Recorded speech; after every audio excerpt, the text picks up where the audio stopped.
Halo adik-adik, selamat datang di video materi kimia kelas 12. Di video kali ini kita akan bahas ya soal-soal delta TF sama pi. Berarti penurunan titik beku dan tekanan osmotik ya. Jadi ini suplemen juga multivitamin untuk tambahan bahas-bahas soal biar semakin paham tentang sifat koligatif larutan. Nah, bahasan kita delta F dan pi ya. Jadi kita lihat dari soal pertama. Nah, di soal pertama dikatakan di negara dengan 4 musim, itu cairan glikol diberitahu MR-nya adalah 62, itu biasanya ditambahkan pada air radiator mobil untuk menghindari pembekuan air radiator selama musim dingin. Hitung berapa massa glikol yang perlu ditambahkan jika volume air radiator adalah 2,5 liter KF ya. Kalau kemarin di delta TB itu KB, kalau di sini KF. KF air itu adalah 1,86 derajat Celcius per molal dan perkiraan suhu udara maksimum adalah minus 7,44 derajat Celcius. Nah, oke ya, kita coba jawab. Oke, kita akan jawab soal ini ya. Kita ganti dulu lah ke pena biar bisa ditulis-tulis jelas dari mana datangnya. Oke, nah perhatikan jawaban. Nah, pertama kan kita ingat kembali rumusnya daripada delta TF itu kan KF dikali M dikali I ya, faktor Van Hoff ada di situ.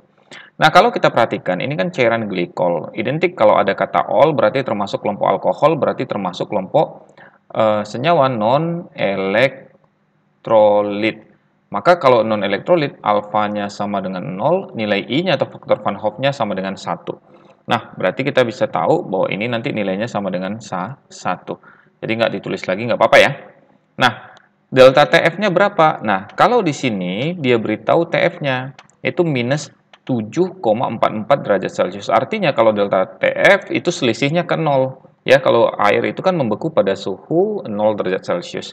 Maka di sini selisihnya itu adalah positif 7,44 ya, 7,44. Nah, sama dengan KF-nya tadi 1,86 dikali dengan molalitas ya, molalitas konsentrasinya. Artinya 7,44 dibagi 1,86 itu sama dengan molalitas. Berarti molalitasnya berapa? 7,44 bagi 1,86 itu sama dengan 4 molal. Jadi udah dapat ya, konsentrasinya adalah 4 molal. Nah, kalau kita kembali ke pengertian daripada molalitas, 4 molal itu kan artinya 4 mol dalam 1 kilogram pelarut. Tapi di soal dia bukan 1 liter, bukan 1 kilo gitu loh.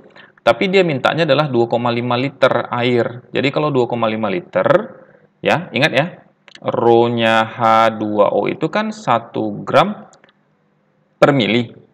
Berarti kalau kita logikakan 2,5 liter itu kan sama dengan 2.500 ml. Berarti sama dengan 2.500 juga ya, 2.500 gram atau sama dengan 2,5 kilogram. Nah, jadi di soal itu bukan 1 kilo, tapi dia minta kalau volume air radiator adalah 2,5 liter, artinya 2,5 kilogram. Maka, di sini kamu tinggal buat molalitasnya 4, kemudian kita mau cari mol zat terlarutnya, kemudian dibagi 2,5, ya, yang kilogram tadi. Nah, berarti mol terlarutnya itu sama dengan 4 kali ya, 4 kali 2,5 itu sama dengan 10 mol ya, 10 mol. Nah, kalau gram ya, gramnya glikol itu sama dengan mol terlarut, mol glikol tadi itu dikali dengan MR-nya. Nah, MR glikol sudah diberitahu di soal ya, itu tadi diberitahunya adalah 62. Maka tinggal kalikan 10 kali 62 ya, 62 itu sama dengan 620 gram ya, 620 gram glikol tersebut. Paham ya? Jadi kita sudah hitung massanya dari glikol itu adalah 620 gram. Oke, kita lanjut soal kedua. Di soal kedua, katanya ada seorang penjual es keliling, ya. Jadi, apalagi zaman dulu tuh ada es gabus, ada es tontong, ada es banyak nih macam-macam esnya, ya. Kalau di zaman sekarang kan itu biasanya es krim keliling itu kan masih ada tuh ya, milik-milik perusahaan gitu. Nah, seorang penjual es keliling menambahkan 120 gram glukosa dalam 500 ml air sebagai resep pembuatan minuman esnya. Hitung titik beku minuman es tersebut. Ya, untuk soal kedua dia sepertinya lurus saja nih ya, tidak banyak bengkokan. Nah, coba kita ganti dulu ke warna. Kalau kita jawab ya, kita jawab delta TF sama dengan KF dikali M dikali I. Nah, berarti sama dengan 1,86 ya nilai KF ya. 1,86 ada di soal di sini. Itu dikali dengan molalitas itu kan gram per mr kali 1000 per massa pelarut. Berarti gramnya di sini 180 gram. Berarti 180 bagi, kalau kita lihat C6H12O6 punya MR juga 180. Kamu bisa hitung saja sendiri ya.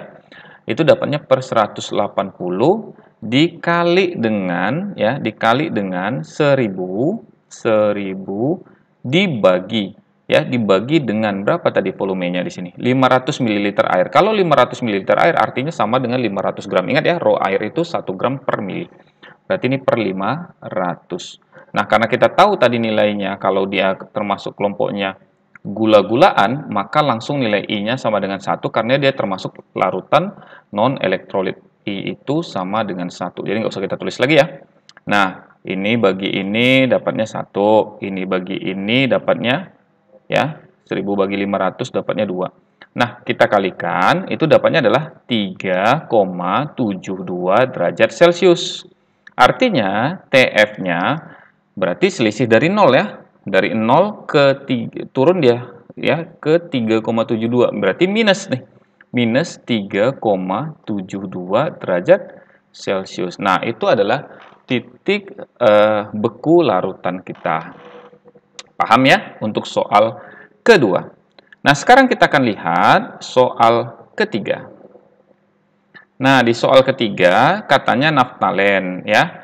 Jadi udah tahu nih, kalau udah dibilang naftalen dilarutkan dalam benzen itu termasuk apa? Termasuk kelompok non-elektrolit ya, maka nilai I-nya langsung sama dengan 1. Ya, jadi kita udah harus bisa bedakan larutan elektrolit dan larutan non-elektrolit. Nah, jadi kalau kita jawab gitu ya, kita jawab yang di sini kan dia minta tekanan osmotik nih. Tekanan osmotik itu kan simbolnya Pi gini ya. Sama dengan rumusnya kan M kali R kali T kali I gitu. Cara hafalnya monorail transportasi Indonesia gitu ya. Nah, sama dengan molaritas kan rumusnya gram per mr dikali ya, dikali 1000 per volume ya dalam satuan mililiter, tapi ini milik larutan ya. Baru dikali dengan R ya 0,082 dikali dengan T dikali dengan I. Nah, jangan lupa yang 27 derajat Celcius itu kan artinya 27 tambah 273 sama dengan ya 300 ya. 300 Kelvin.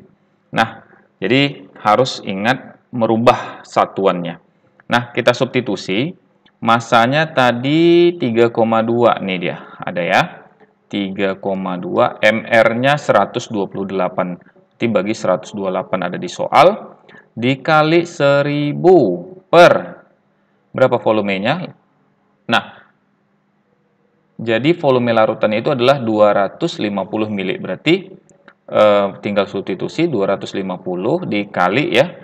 R itu tetapan 0,082 liter atm per mol Kelvin dikali 300. Sebenarnya kan dikali 1 ya. Ini nilainya ya. Yang ini itu sama dengan 1. Karena dia termasuk apa? Non elektrolit ya. Alfanya 0, I-nya atau faktor Van Hoff-nya sama dengan 1.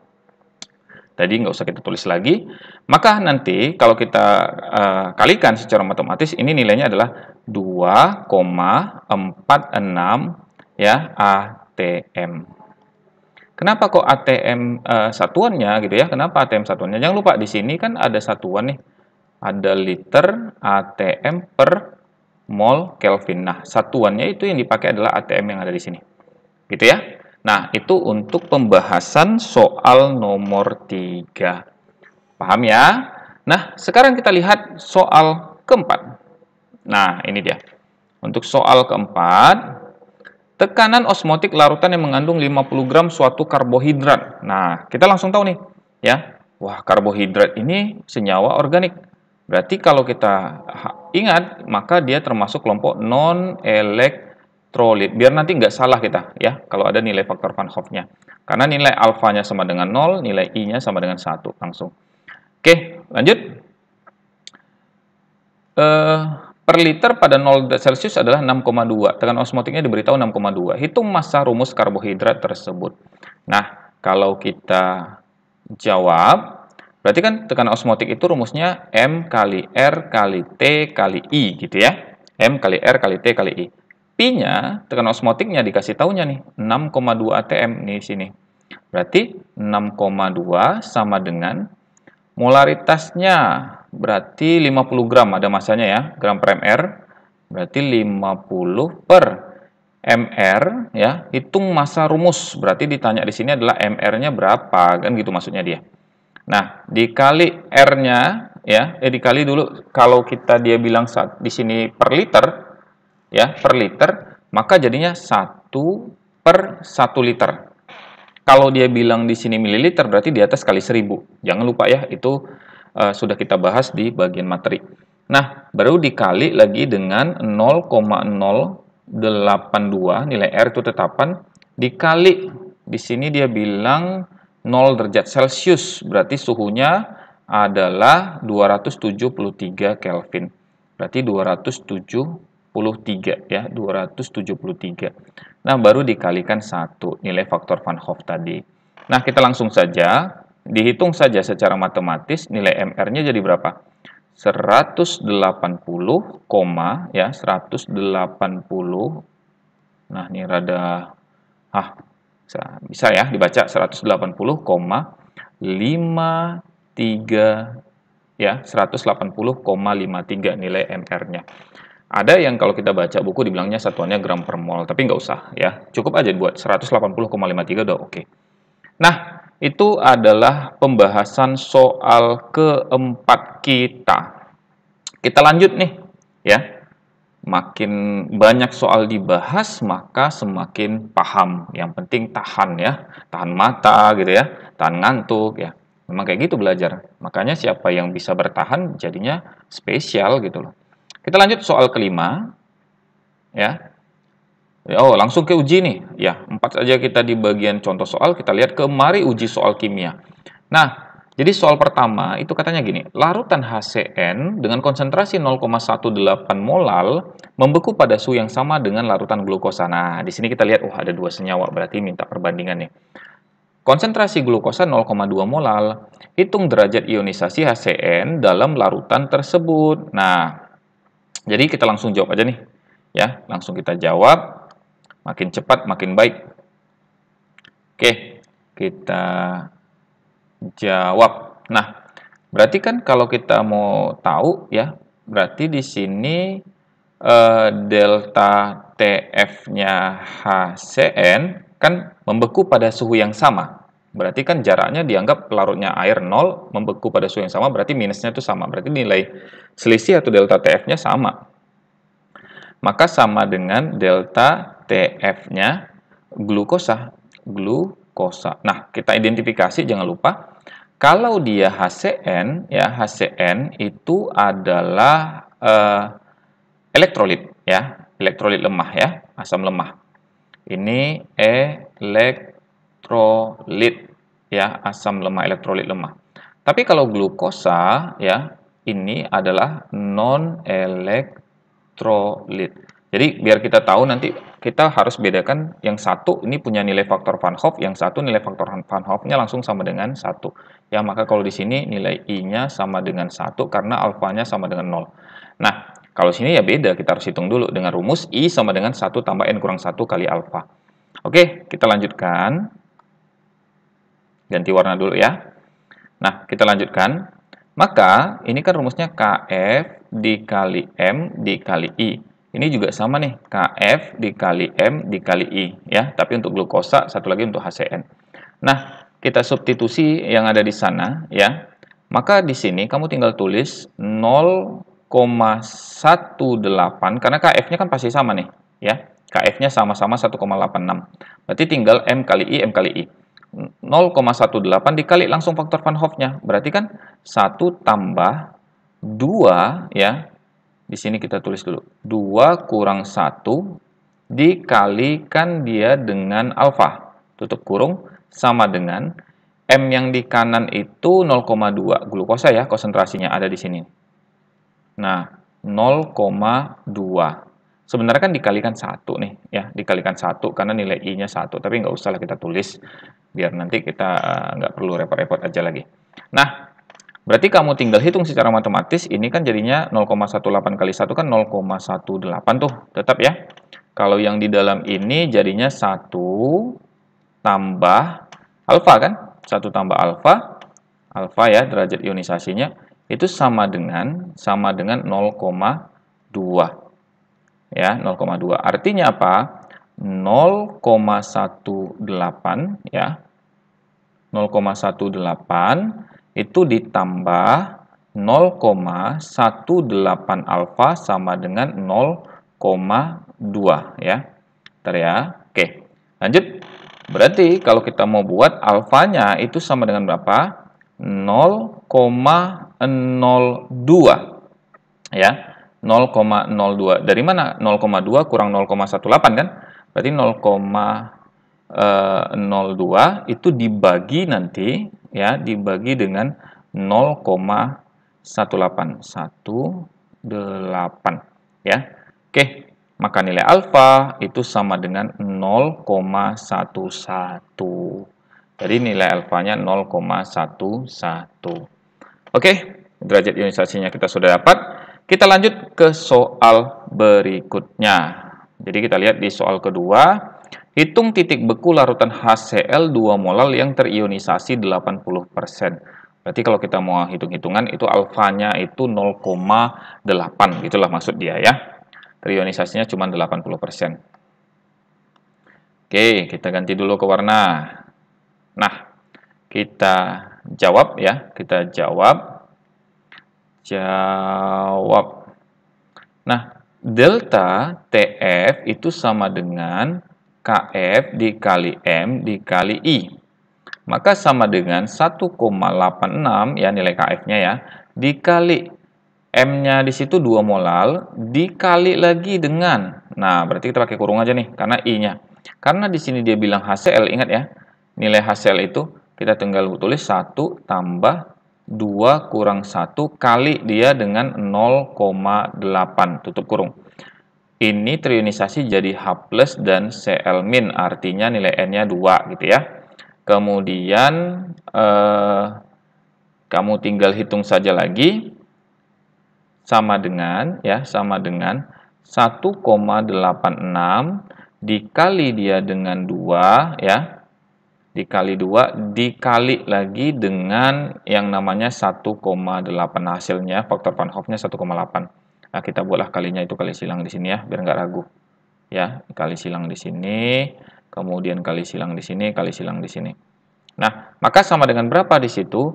6,69 ya, 6,696 derajat Celcius. Nah, itu baru delta TF. TF-nya hitung selisih dari 0. Berarti dari 0 ke 6,696 ke bawah gitu ya.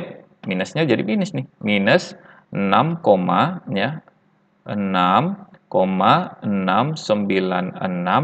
derajat Celcius. Nah, itulah titik beku larutan HCl yang 2 molal tadi yang terionisasi ternyata 80%. Ini request soal ya.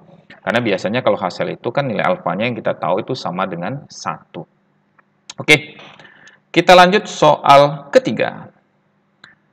Tekanan osmotik larutan KCl 0,2 molaritas pada suhu 27 derajat Celcius adalah 5 atm. Hitung derajat ionisasi larutan tersebut ya. Kita jawab ya. Kita ganti lagi warna kuning lah ya, biar terang dia. Nah, kalau kita jawab ya,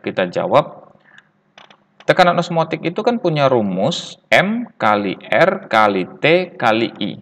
Kan gitu tuh. Ya. Nah, kita substitusi aja. Dia bilang di situ tekanan osmotiknya 5 atm di sini nih. Ada 5 atm, berarti 5 di sini ya. Nah, di sini molaritasnya 0,2 ada di sini ya, 0,2 molar. Berarti kamu tinggal tulis 0,2. Nah, baru dikali lagi dengan 0,082 nilai R, baru lagi dikali dengan kalau dia suhunya 27 derajat Celcius berarti 27 tambah 273 sama dengan 300 Kelvin ya. Maka kali 300 baru dikali. Nah, kali lagi dengan nilai ini. 1 tambah di sini 2 kurang 1 kali alfa, tutup kurung. Ya. Jadi dari mana duanya? Ini KCl. Berarti ionisasinya jadi K+ dan Cl-.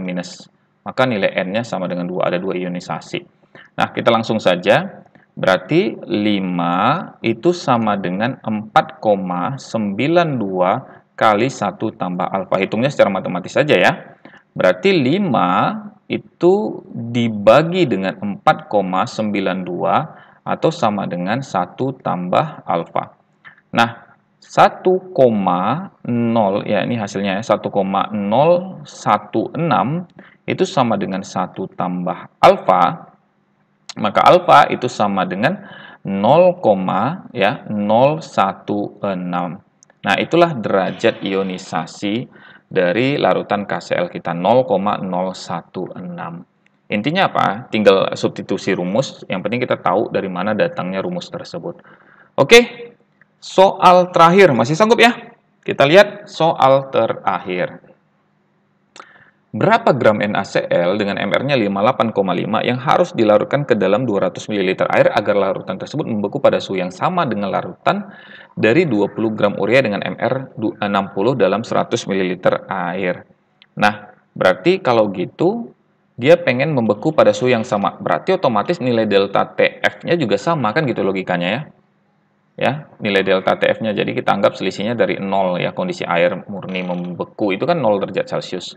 Jadi kalau kita jawab gitu ya, delta TF-nya urea sama dengan ya, delta TF-nya situ apa larutannya?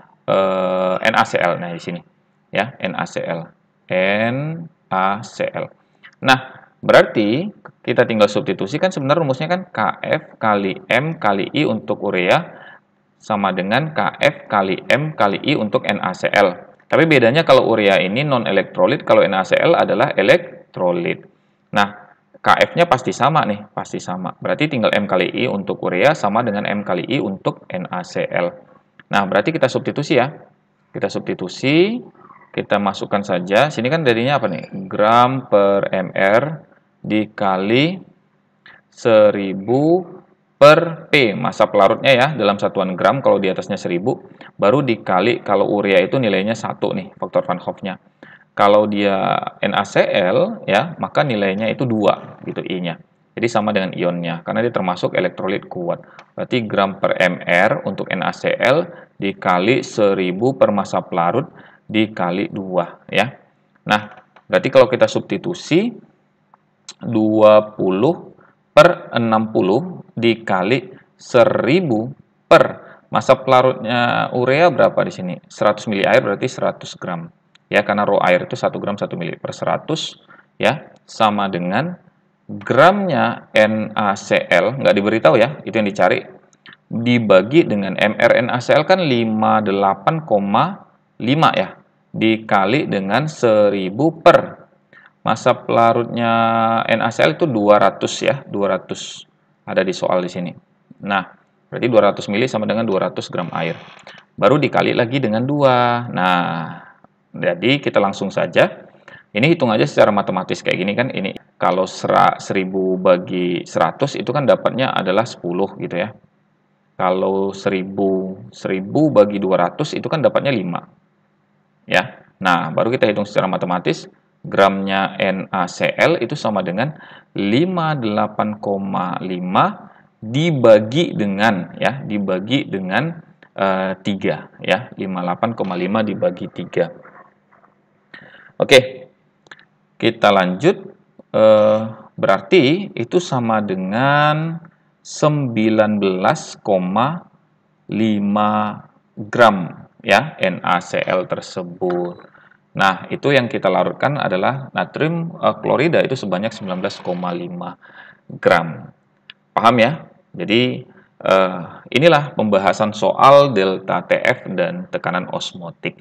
Intinya bahas dulu materi di video-video sebelumnya, baru nanti dicoba pengerjaan soal di materi video suplemen seperti ini. Intinya supaya semakin paham tentang sifat koligatif larutan. Oke, jangan lupa kunjungi channel YouTube Ridwan27, Facebooknya juga ada, Facebook, Instagram, dan Blogspot dengan nama yang sama, Mantri Guru 27, dan TikTok kita ada Mantri Guru 270. Jangan lupa subscribe, like, share, dan komen yang membangun ya, supaya kita semakin kreatif dan semakin semangat untuk membuat video-video pembelajaran berikutnya. Intinya, dalam proses belajar memang tidak ada yang mudah, kita harus melatih diri untuk bisa disiplin. Nah, itu yang sebenarnya paling sulit. Oke, terima kasih dan sampai jumpa di video pembelajaran berikutnya. Sampai jumpa.